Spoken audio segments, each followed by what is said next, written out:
എക്സാമിന് വേണ്ടിയിട്ടുള്ള കാത്തിരിപ്പാണല്ലേ. അപ്പോൾ നമ്മുടെ കുട്ടികളെല്ലാവരും പ്രീ നീറ്റ് എക്സാം അടിപൊളിയായിട്ട് തന്നെ ക്രാക്ക് ചെയ്യണം, നല്ല റാങ്ക് വാങ്ങിയെടുക്കണം എന്നുള്ള ആഗ്രഹത്തോടു കൂടെ തന്നെ നല്ല അടിപൊളിയായിട്ട് തന്നെ പ്രിപ്പയർ ചെയ്യുന്നുണ്ട് എന്നൊക്കെ അറിഞ്ഞതിൽ ഒത്തിരി സന്തോഷം. ഇതേപോലെ തന്നെ കണ്ടിന്യൂ ചെയ്യുക. മാത്രമല്ല നിങ്ങളൊരു നീറ്റ് എക്സാം ക്രാക്ക് ചെയ്യണം, നല്ല റാങ്ക് വാങ്ങിയെടുക്കണം എന്ന് ആഗ്രഹിക്കുന്ന മക്കളാണെന്നുണ്ടെങ്കിൽ നിങ്ങൾക്ക് ഏറ്റവും ബെസ്റ്റ് ആയിരിക്കും ഈ ഒരു എക്സാം എന്ന് പറയുന്നത്. കാരണം നമുക്ക് ചിലപ്പോൾ ഡയറക്റ്റായിട്ട് നമ്മൾ നീറ്റ് എക്സാം ഒക്കെ എഴുതുന്ന സമയത്ത് നമുക്കതിൽ ഓരോ ക്വസ്റ്റിനും എത്ര ടൈം വീതമാണ് കൊടുക്കേണ്ടത്, ചിലപ്പോൾ നമ്മുടെ ടൈം മാനേജ്മെൻ്റ് ഒക്കെ നമ്മൾ വിചാരിച്ച പോലെ നടക്കണമെന്നില്ല. ചിലപ്പോൾ നമ്മൾ ഒരു ക്വസ്റ്റ്യനിൽ തന്നെ കുറേ സമയം ഇരുന്നിട്ട് സമയം കളഞ്ഞേക്കാം. അപ്പോൾ അങ്ങനെ നമുക്ക് അവിടെ ഉണ്ടാവാനായിട്ട് പോകുന്ന പല പ്രശ്നങ്ങൾ അല്ലെങ്കിൽ പല പല ബുദ്ധിമുട്ടുകളും നമുക്ക് ഈ ഒരു എക്സാം എഴുതുന്നതിലൂടെ നിങ്ങൾക്ക് മനസ്സിലാക്കി എടുക്കാനായിട്ട് സാധിക്കും. അപ്പോൾ ഇത് നിങ്ങൾ എഴുതുകയാണെന്നുണ്ടെങ്കിൽ പിന്നെ നിങ്ങൾക്ക് നമ്മുടെ ശരിക്കുള്ള നമ്മുടെ നീറ്റ് എക്സാം എഴുതുന്ന സമയത്ത് കുറച്ചും കൂടെ നിങ്ങൾക്ക് ഈസി ആയിട്ട് ഫീൽ ചെയ്യും. കറക്റ്റായിട്ട് നിങ്ങൾക്ക് ടൈം മാനേജ്മെൻ്റ് ഒക്കെ പ്രോപ്പറായിട്ട് തന്നെ ചെയ്തെടുക്കാനായിട്ട് സാധിക്കും. ഓക്കെ, അപ്പോൾ അതുകൊണ്ട് തന്നെ എല്ലാവരും നിങ്ങളുടെ പ്രിപ്പറേഷൻസ് ഒക്കെ അടിപൊളിയായിട്ട് തന്നെ നടക്കട്ടെ.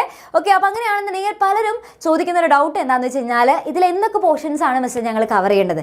ഈ പ്രീ നീറ്റ് എക്സാം എന്ന് പറയുമ്പോൾ അതിൽ എന്തൊക്കെയാണ് ഈ ഒരു എക്സാം എഴുതാനായിട്ട് ഞങ്ങൾ വരുന്ന സമയത്ത് എന്തൊക്കെ പോർഷൻസ് ആണ് കവർ ചെയ്തിരിക്കേണ്ടത്, അതിൻ്റെ സിലബസ് എന്താണ് എന്നൊക്കെ ചോദിക്കുകയാണെന്നുണ്ടെങ്കിൽ അതിനുള്ള ഒരു ഡീറ്റെയിൽ ആയിട്ടുള്ള ആൻസർ ആണ് മിസ് ഇവിടെ പറഞ്ഞു തരാനായിട്ട് പോകുന്നത്. നമുക്കറിയാം നമ്മുടെ നീറ്റ് എക്സാമിന് മുന്നേ നമ്മുടെ എക്സാമിനർ നടത്തുന്ന ഒരു നീറ്റ് എക്സാം ആണ് നമ്മുടെ പ്രീ നീറ്റ് എന്ന് പറയുന്നത്.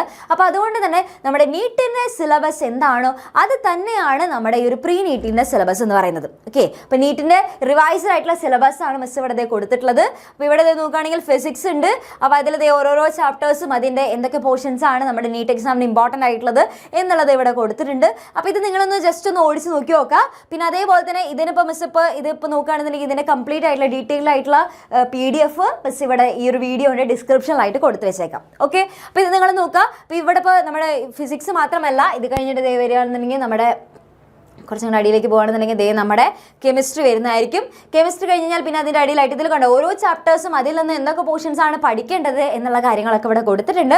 അപ്പോൾ നിങ്ങൾ എല്ലാവരും നമ്മുടെ +1ൻ്റെയും +2ൻ്റെയും ചാപ്റ്റേഴ്സ് നന്നായിട്ട് തന്നെ പഠിച്ചു വയ്ക്കുക. അപ്പോൾ ഇതിൻ്റെ നീറ്റിൻ്റെ സിലബസ് മിസ് ഇവിടെ ഡിസ്ക്രിപ്ഷനിൽ ഈ PDF നിങ്ങൾക്ക് തരാവുന്നതായിരിക്കും. അപ്പോൾ അതുകൊണ്ട് തന്നെ നിങ്ങൾക്കത് തന്നു കഴിഞ്ഞാൽ നിങ്ങൾ എന്ത് ചെയ്യണം, അത് കറക്റ്റായിട്ട് തന്നെ ഒന്ന് അതിലേക്ക് ഒന്ന് ഓടിച്ച് നോക്കി നോക്കുക. അതിലേതൊക്കെ ചാപ്റ്റേഴ്സും ഏതൊക്കെ പോർഷൻസ് ആണ് പഠിക്കേണ്ടത് എന്നുള്ളത് നോക്കി നോക്കുക. പിന്നെ പ്രധാനമായിട്ട് ശ്രദ്ധിക്കേണ്ട ഒരു കാര്യം എന്താണെന്ന് വെച്ചാൽ ഈ ഒരു പ്രീ നീറ്റ് എക്സാമിന് നമ്മൾ കുറച്ചും കൂടെ കൂടുതൽ ഇമ്പോർട്ടൻസ് കൊടുക്കുന്നത് നമ്മുടെ NCERT ആയിരിക്കും.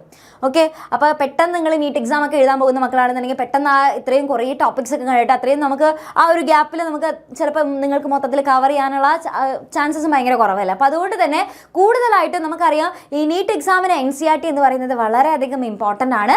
NCERTയിൽ നിന്നായിരിക്കും മെജോറിറ്റി ക്വസ്റ്റ്യൻസും ചോദിക്കുന്നുണ്ടാവുക. അപ്പോൾ അതുകൊണ്ട് തന്നെ ഈ ഒരു പ്രീ നീറ്റ് എക്സാമിന് ഏറ്റവും കൂടുതൽ ഇമ്പോർട്ടൻസ് കൊടുക്കുന്നത് നമ്മുടെ NCERT ആണ്.